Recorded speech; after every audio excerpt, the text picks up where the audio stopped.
Meu nome é Helena Vaz, tenho 76 anos, e este medalhão, com uma cicatriz deixada por uma bala, que seguro com dedos trêmulos, foi o que me protegeu da morte naquela noite trágica de 1965. Sinto seu peso e minhas mãos marcadas pelo tempo, enquanto observo pela janela os vinhedos que se espalham pela propriedade que outrora pertenceu ao homem que prometeu me amar até que a morte nos separasse. O mesmo homem que, anos mais tarde, ergueria uma arma contra meu peito e dispararia, convencido de que me apagaria para sempre de sua vida. Este medalhão dourado, um presente de minha mãe em seu leito de morte, sempre esteve junto ao meu coração. Dentro dele, há uma miniatura de seu retrato, a única memória tangível que guardo da mulher que me criou sozinha após a perda de meu pai, quando eu tinha apenas 5 anos. Jamais imaginei que esse pequeno objeto, além de preservar sua imagem, também salvaria minha vida, desviando o trajeto da bala o suficiente para que eu pudesse sobreviver e compartilhar esta história. Cresci numa modesta propriedade no interior de Santa Catarina, numa região de colonos alemães e italianos, onde o perfume das uvas e o sotaque dos imigrantes preenchiam os dias de trabalho incansável. Éramos só eu e minha mãe, cuidando de nossa pequena vinícola familiar, acordando antes do sol nascer e repousando apenas quando tudo estava concluído. Uma vida simples, honrada, com poucos confortos, mas repleta da dignidade que minha mãe tanto valorizava e buscava me ensinar ao longo de sua existência.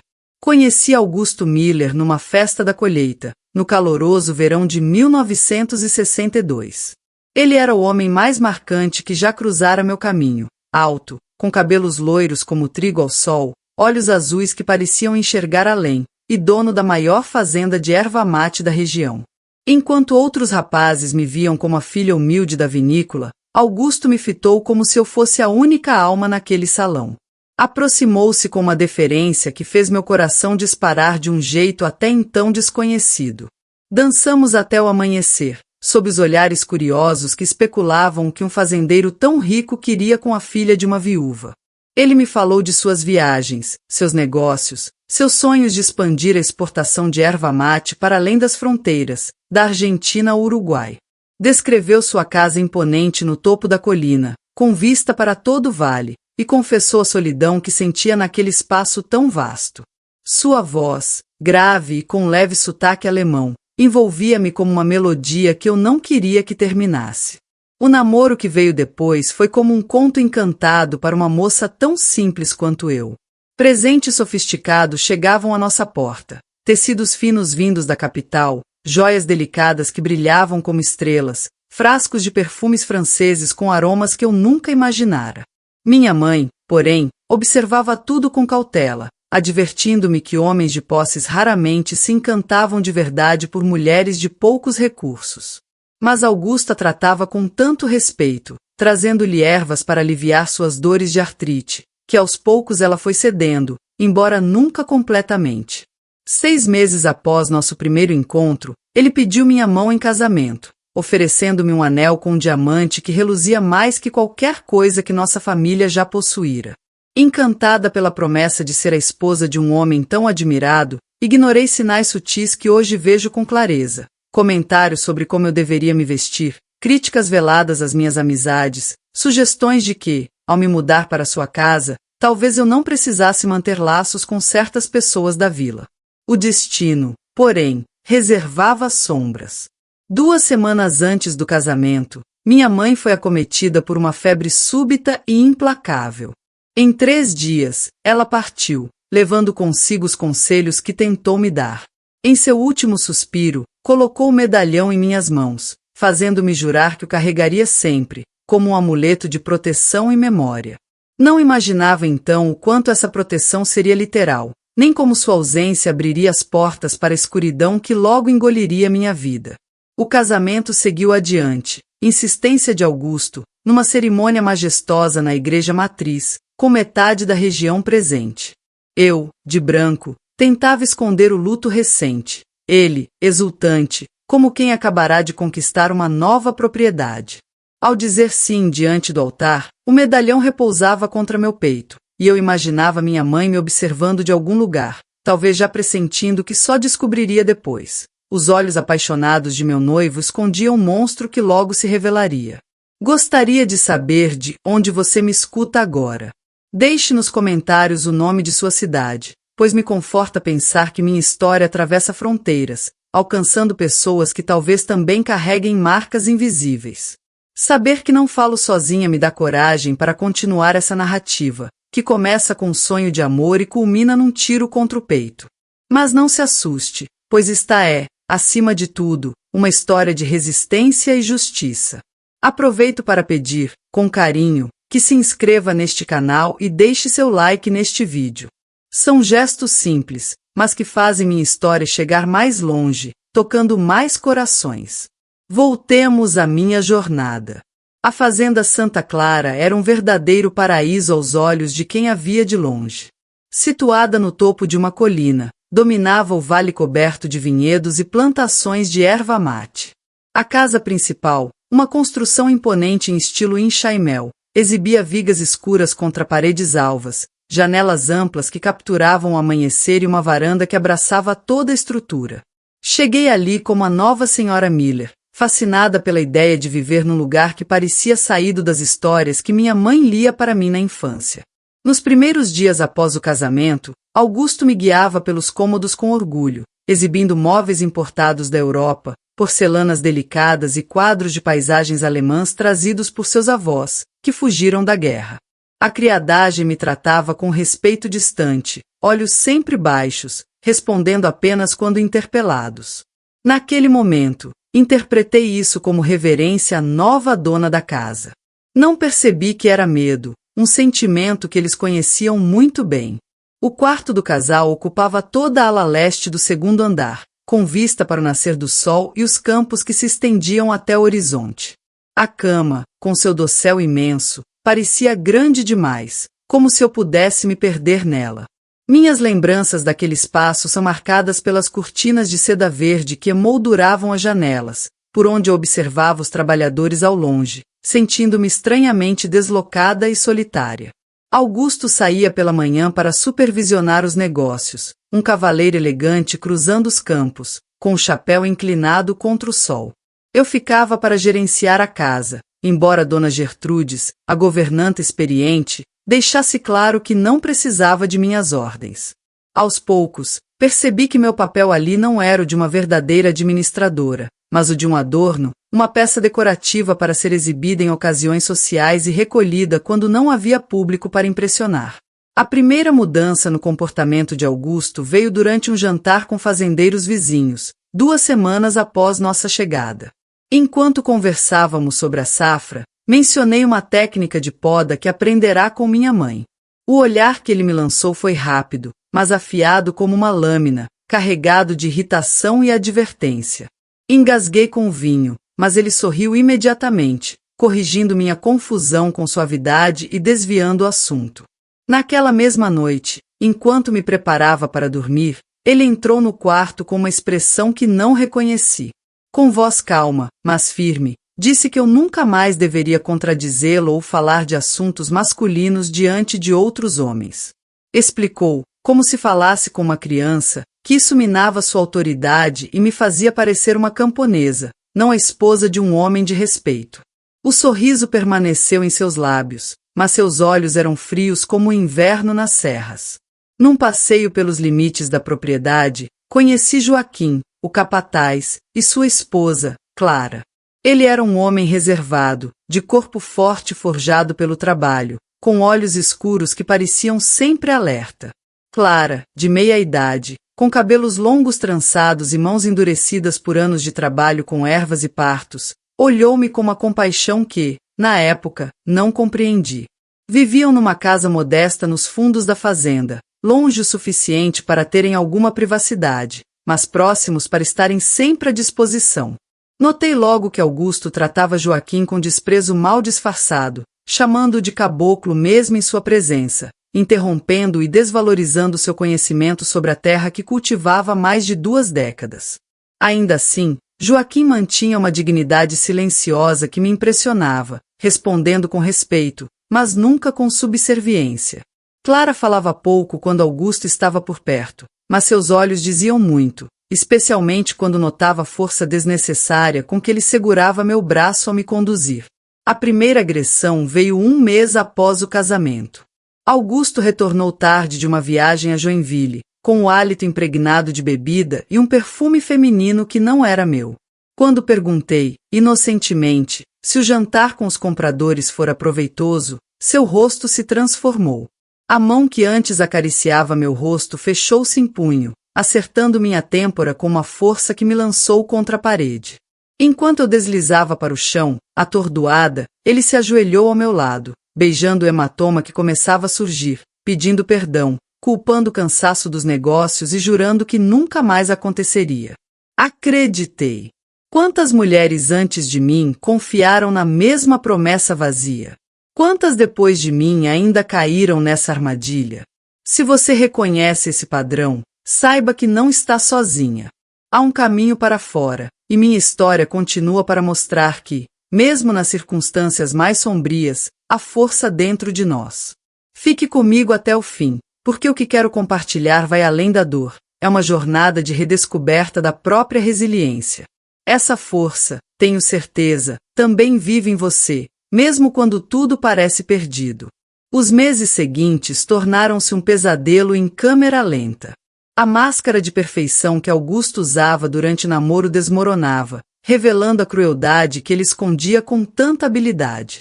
As agressões começaram esporadicamente, ligadas a viagens ou reuniões frustradas, depois passaram a surgir por qualquer motivo trivial, até que se tornaram rotina, como se fossem parte natural do casamento. Meu guarda-roupa, antes composto por roupas simples de casa e pelos presentes elegantes de Augusto, foi completamente substituído.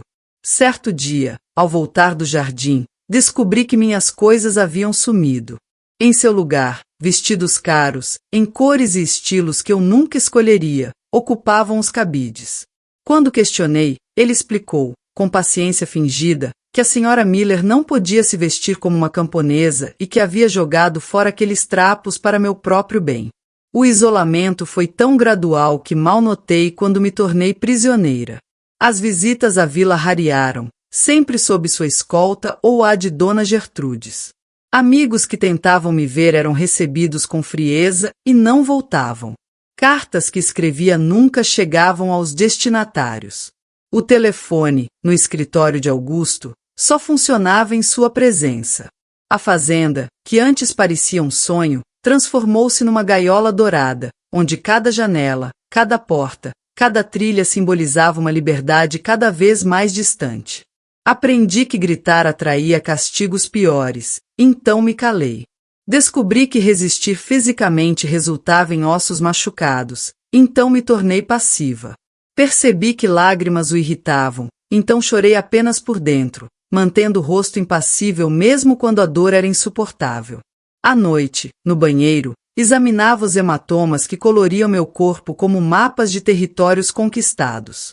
Comecei a usar o medalhão não apenas como lembrança de minha mãe, mas como um talismã, a única coisa verdadeiramente minha que ele ainda não roubara. Foi Clara quem primeiro me ofereceu um gesto de humanidade. Numa tarde em que Augusto viajara, ela apareceu na casa principal com ervas para a cozinha. Encontrou-me tentando disfarçar com maquiagem um olho roxo particularmente visível. Sem dizer nada, tomou o pó de arroz de minhas mãos e o substituiu por uma pasta de ervas de aroma forte. Seus dedos gentis aplicaram o remédio, enquanto seus olhos transmitiam uma compreensão que não precisava de palavras.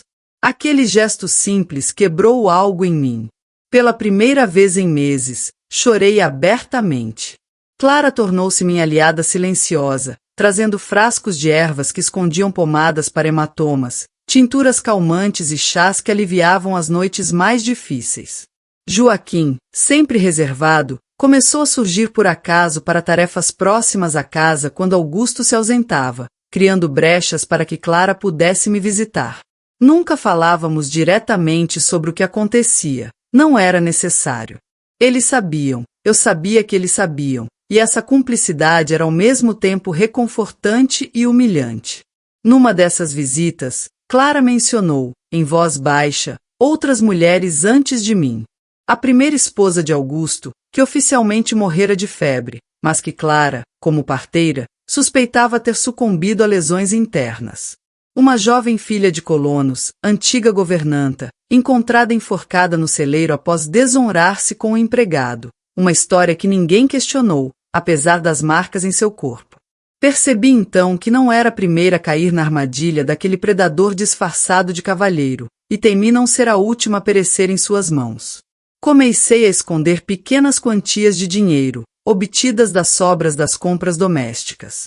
Meu esconderijo era um nicho na parede, atrás do armário do quarto de vestir, oculto por um quadro que eu mesma pintara, algo que Augusto jamais notaria, pois considerava minha arte relevante.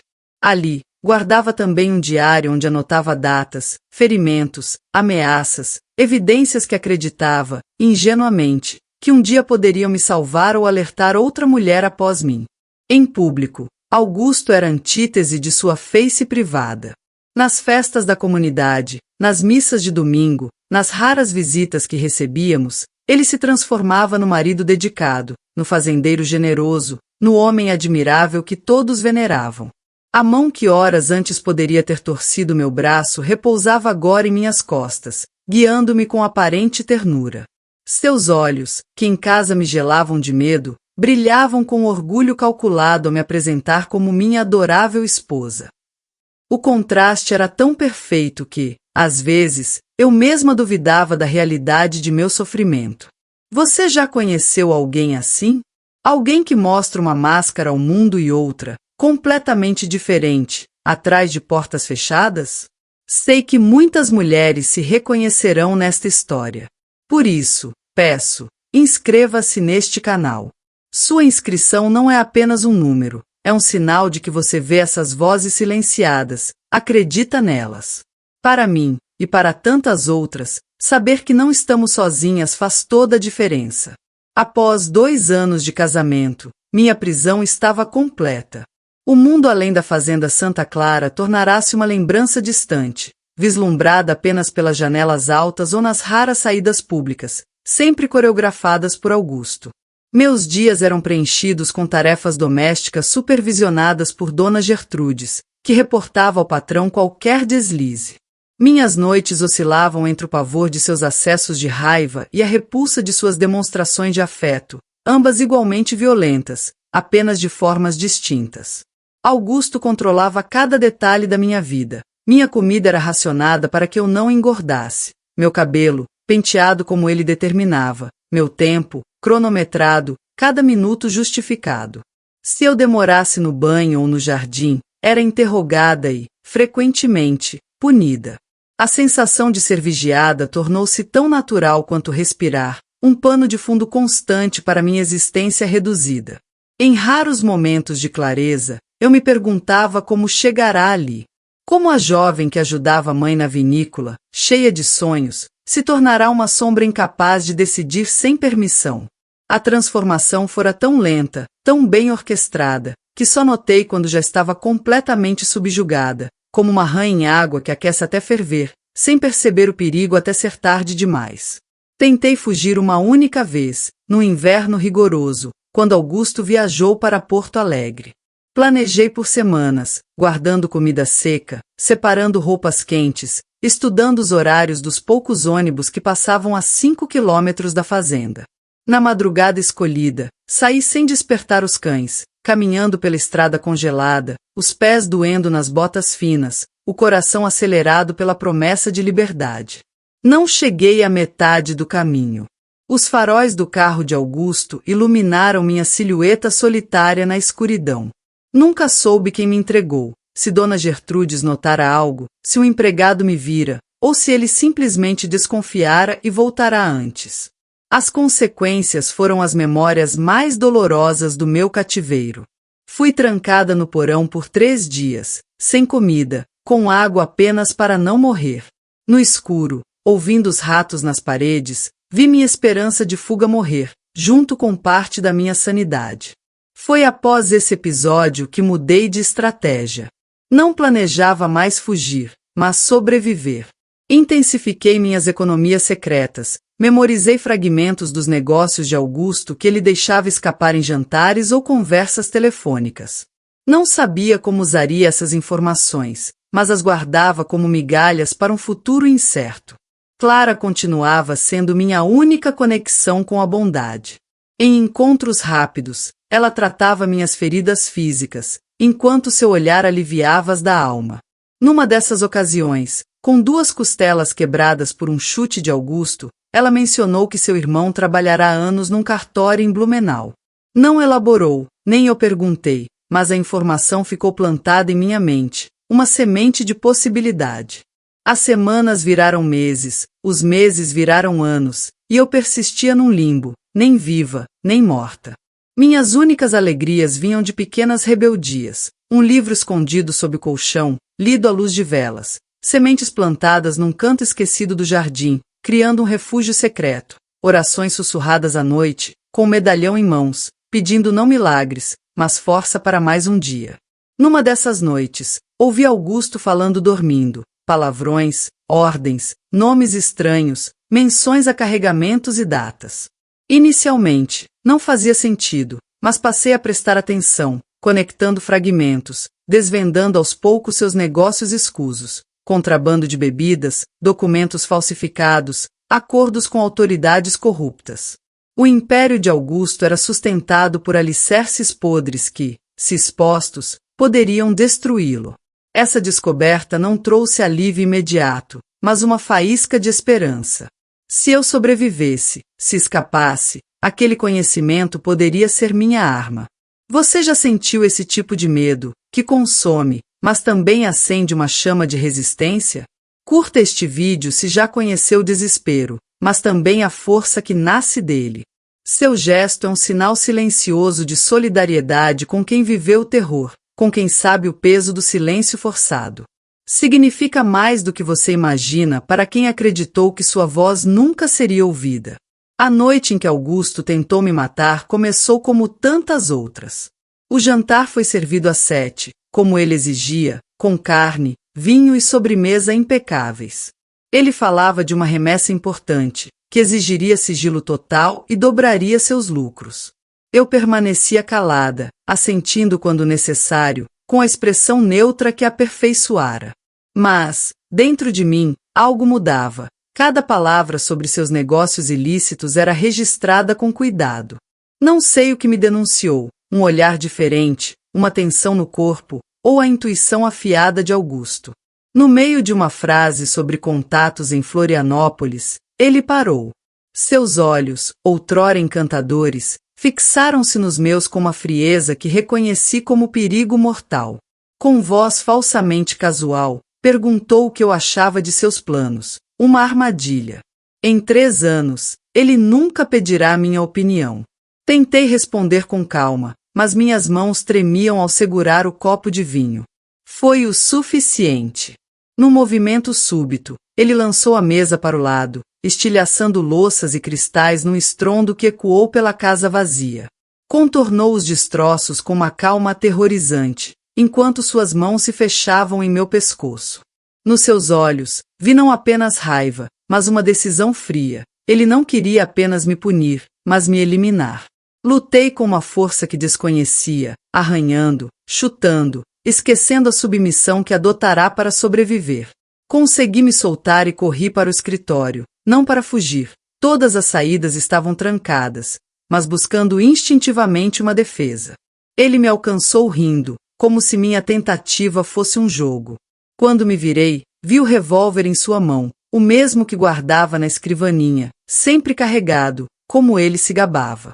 Com uma tranquilidade assustadora, Augusto disse que eu me tornara um problema, que sabia demais, que não arriscaria seu império por uma mulher insignificante que poderia ser facilmente substituída. Enquanto falava, aproximava-se, saboreando meu medo.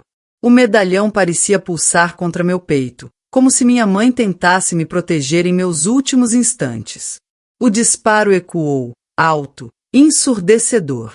Por um momento, senti apenas uma pressão no peito, como um soco. Depois, veio o calor, o sangue escorrendo, a dor pulsante e avassaladora.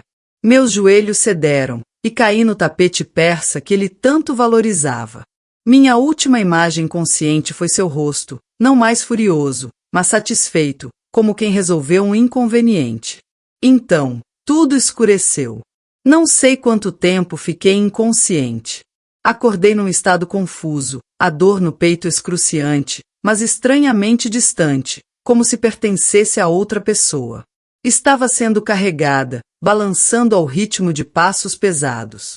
Entreabri os olhos e vi o rosto tenso de Joaquim, iluminado pela lua. Ele me levava para longe da casa, em direção ao rio, onde outros problemas haviam desaparecido. Quis gritar, mas meu corpo não obedecia. Apenas uma lágrima escapou, quente contra minha face fria. O que aconteceu depois mudou tudo. Em vez de me jogar na água, Joaquim me colocou com cuidado no chão da floresta, verificou meu pulso e sussurrou que eu estava viva, que a bala fora desviada por algo, o medalhão, compreendi depois. Disse que Augusto me acreditava morta, que ele fora ordenado a limpar a bagunça, e que aquela era nossa única chance. Se eu resistisse mais alguns minutos, ele me levaria a um lugar seguro. Clara nos esperava na casa dos fundos, com um quarto improvisado como enfermaria. Água fervente, toalhas limpas e ervas medicinais estavam prontas. Ela examinou o ferimento. A bala perfurara meu peito, mas o medalhão alterara sua trajetória, poupando meu coração por centímetros. Durante a extração da bala, feita com pinças esterilizadas e ervas anestésicas, Joaquim contou o que acontecerá. Augusto, convencido de minha morte, ordenara que ele se livrasse do corpo enquanto tomava outro copo de uísque, sem remorso, apenas irritado pelo transtorno. Joaquim, que por anos testemunhara os abusos em silêncio, viu naquela ordem a chance de salvar pelo menos uma vida. A dor era insuportável, mas a certeza de estar viva, de ter uma segunda chance que tantas antes de mim não tiveram, dava-me uma força inesperada. Quando Clara terminou o curativo, perguntei com voz fraca o que aconteceria agora. A resposta foi clara e devastadora. Para Augusto, para o mundo, Helena Miller estava morta. Se quisesse sobreviver, eu precisaria permanecer assim. Se esta história está mexendo com você, deixe nos comentários uma palavra de gratidão por pessoas como Joaquim e Clara, que arriscam tudo para ajudar quem não conhece. São eles que nos mostram que, mesmo nas horas mais escuras, a humanidade pode brilhar como uma chama que se recusa a apagar. Os dias após o tiro são uma memória febril de dor, medo e planos sussurrados. Fui escondida num quartinho nos fundos da casa de Joaquim e Clara, uma antiga despensa adaptada às pressas. A janela, minúscula, foi coberta para não deixar escapar luz. A porta, trancada por fora, não para me prender, mas para proteger meu segredo. O cheiro das ervas que Clara aplicava no ferimento misturava-se ao aroma de terra úmida das paredes, enquanto meu corpo lutava para se curar. Joaquim trazia notícias da casa grande. Augusto contará aos empregados que eu fugira com o amante, abandonando por uma vida de desonra na cidade. A história, cuidadosamente forjada, visava gerar desprezo, não piedade, para que ninguém me procurasse. Ele até encenou uma busca, cavalgando por 2 dias, apenas para voltar derrotado, dizendo que eu tomara um trem para Porto Alegre. Clara cuidava de mim com uma dedicação que me fazia questionar por que estranhos mostravam mais bondade que meu próprio marido. Durante os curativos, contava histórias em voz baixa, não para distrair, mas para me armar com informações. Falou de seu irmão, Otto, que trabalhou décadas num cartório em Blumenau, conhecedor das brechas nos registros civis, alguém que ajudava pessoas a desaparecer. Quando consegui me sentar sozinha, planejamos de verdade. Joaquim trancou a porta, verificou as frestas, e Clara, segurando minhas mãos, explicou minhas opções. Fugir imediatamente, arriscando ser pega e morta, ou aceitar que Helena Miller precisava morrer para que outra pessoa nascesse.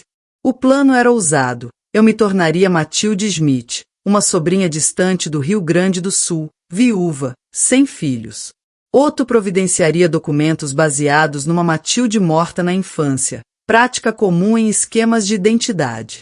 Eu precisaria mudar tudo, aparência, maneirismos, sotaque, abandonar qualquer traço de Helena, exceto as memórias que ninguém poderia roubar. O dinheiro escondido atrás do quadro seria minha salvação.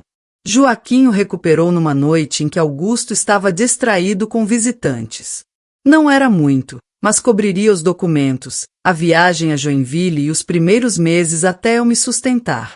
Enquanto meu ferimento cicatrizava, transformei-me em Matilde. Clara cortou meus cabelos longos, tingindo-os com ervas para um tom escuro. Ensinou-me o sotaque gaúcho, a andar diferente, a segurar uma xícara de outro jeito.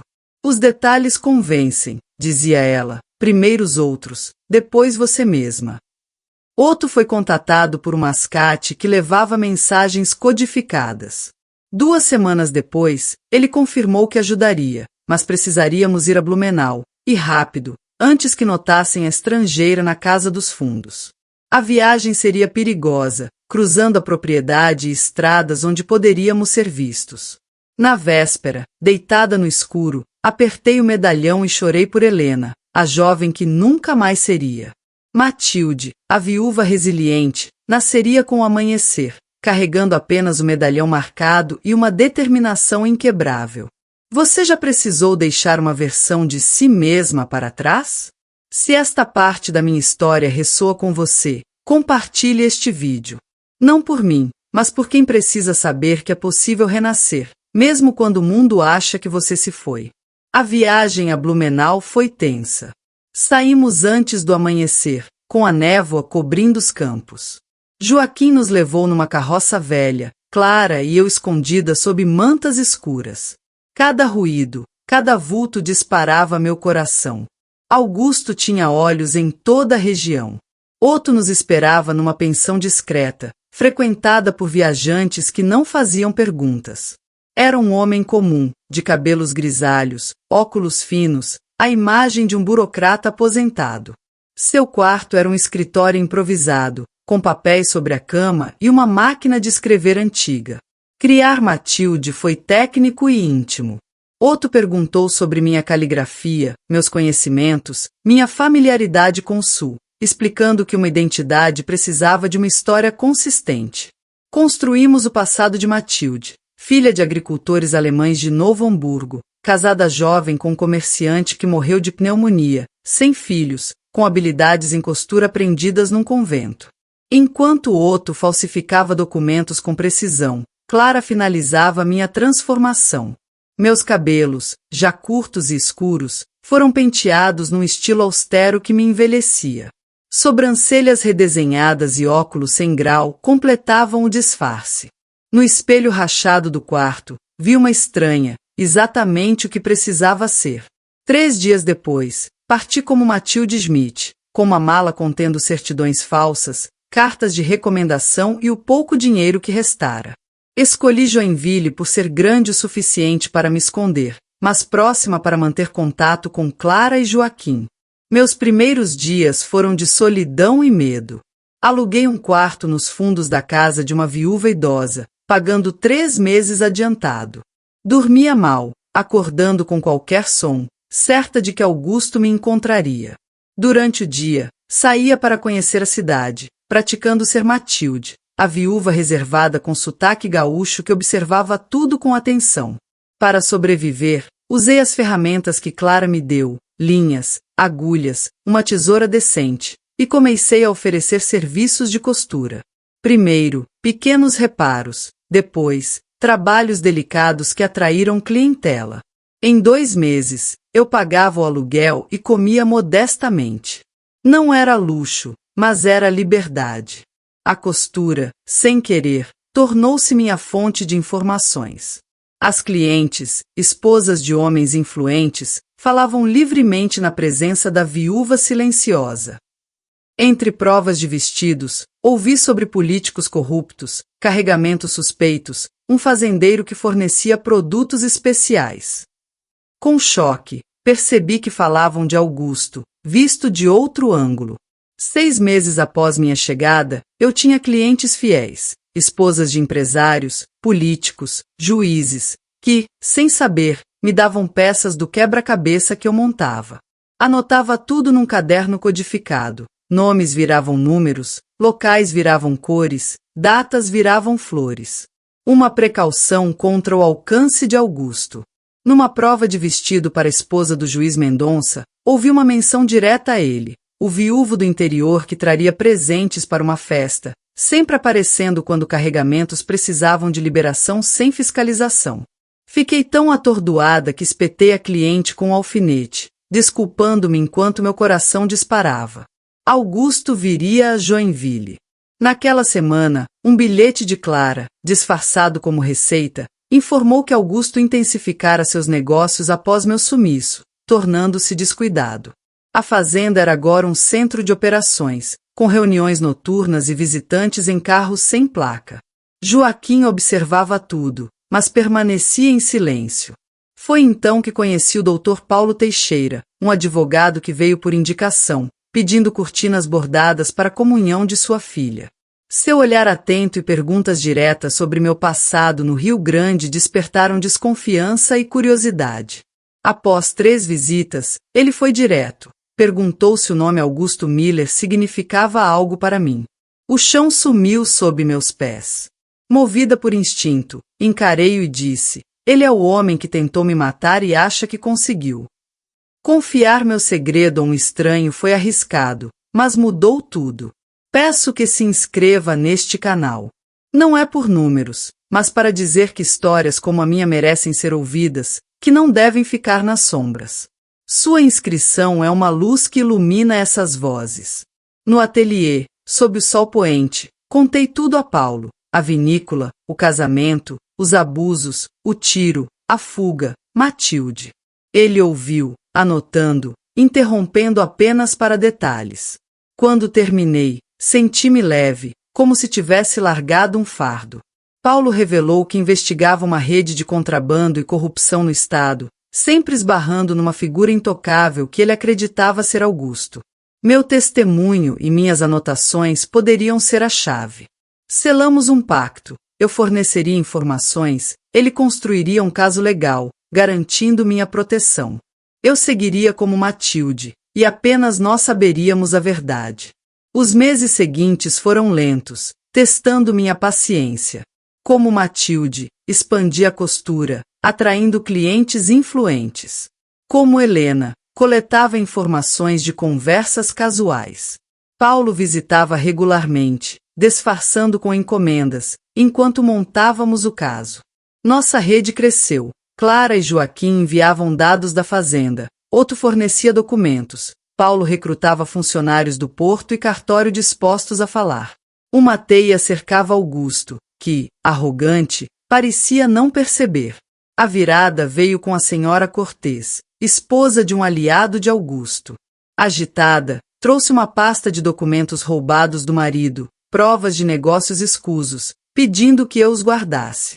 Examinei o conteúdo, registros de transações, datas, valores, nomes de oficiais subornados, a assinatura de Augusto em papéis comprometedores. Era um mapa de sua operação criminosa. Paulo e eu copiamos tudo, registrando as evidências em cartório. Quando ela voltou, reconciliada com o marido, devolvi a pasta original, sem que soubesse das cópias. Os eventos aceleraram. Paulo acionou o Ministério Público, que envolveu autoridades federais. Uma operação sigilosa monitorava portos e rotas. Alertei Clara e Joaquim para se prepararem, mas eles escolheram ficar, mantendo a normalidade para não levantar suspeitas. Vivi em alerta, cada batida na porta me assustando, uma mala pronta ao lado da cama. Na véspera da operação, segurei o medalhão, traçando a marca da bala, pensando em todas as Helenas que fui, a jovem sonhadora, a esposa aterrorizada, a sobrevivente. Todas me levaram àquele momento. Você já sentiu esse instante antes de uma grande mudança, onde passado e futuro se equilibram? Deixe um comentário com uma transformação que viveu. Compartilhar nossas histórias ilumina o caminho para quem ainda busca um porto seguro. A operação ocorreu numa quarta-feira, com agentes invadindo a fazenda, o escritório de Cortês, o porto e outros pontos. Do meu ateliê, ouvi sirenes, meu coração disparado de alívio e medo. Paulo confirmou que tudo seguia o plano. A imprensa noticiava uma mega operação contra a corrupção, sem mencionar Helena, pois eu era uma informante protegida. Clara enviou uma mensagem: cordeiros seguros, lobo enjaulado. Augusto fora preso. Chorei, não de tristeza, mas de libertação. No interrogatório, observei-o por um espelho unidirecional. Ele mantinha arrogância, certo de que escaparia. Paulo entrou como promotor, sugerindo confrontá-lo com uma testemunha. Fui levada à sala. Augusto me olhou com desdém, mas algo fez hesitar. Então, ele me reconheceu. Seu choque, pupilas dilatadas, rosto pálido, foi exatamente o que planejávamos. Desestabilizado, ele começou a se contradizer. Quando toquei o medalhão, ele explodiu, gritando que eu merecia o tiro, confessando o crime diante de testemunhas. Permaneci calma, minha serenidade contrastando com seu desespero. A imprensa explodiu. Esposa ressuscitada derruba império criminoso. Minha dupla identidade tornou-se pública, mas os detalhes mais dolorosos foram protegidos. A operação revelou um esquema maior, implicando políticos e empresários. No julgamento, testemunhei, relatando o tiro, a fuga, a vida como Matilde. Clara, Joaquim, Otto e Paulo apresentaram suas partes. A defesa de Augusto ruiu. Condenado a 28 anos sem condicional, ele saiu do tribunal envelhecido, derrotado. Algo me dizia que não duraria muito na prisão. Morreu 12 anos depois, de ataque cardíaco. Não senti alegria, apenas um capítulo encerrado. Saí do tribunal não como vítima ou fugitiva, mas como uma nova mulher, livre para o futuro. Pensei na fazenda, agora minha, e no que poderia fazer com ela. Enquanto as folhas de outono caíam, imaginei-a como refúgio para outras mulheres. Curta este vídeo se já precisou renascer após uma crise. Seu gesto diz que entende essa jornada de reconstrução, de encontrar propósito no caos. 50 anos depois, sentada na varanda da fazenda Santa Clara, observo os campos transformados. Meus cabelos são brancos, minhas mãos tremem, mas carrego as marcas do tempo com orgulho. A fazenda, outrora palco de dor, é agora um lugar de cura, uma cooperativa para mulheres que, como eu, precisaram recomeçar. Não foi fácil. Enfrentei burocracia, escassez, dúvidas. Paulo me guiou no processo legal. Clara e Joaquim acreditaram no sonho. Começamos pequeno, limpando escombros, replantando, reformando. A primeira hóspede, uma mãe fugindo da violência, chegou por acaso. Outras vieram, e a cooperativa nasceu. Hoje, temos um ateliê que exporta artesanato, oferecendo trabalho digno e independência. Joaquim e Clara partiram há anos, enterrados sob um ipê que floresce todo ano. Conto a eles, em silêncio, sobre nosso progresso.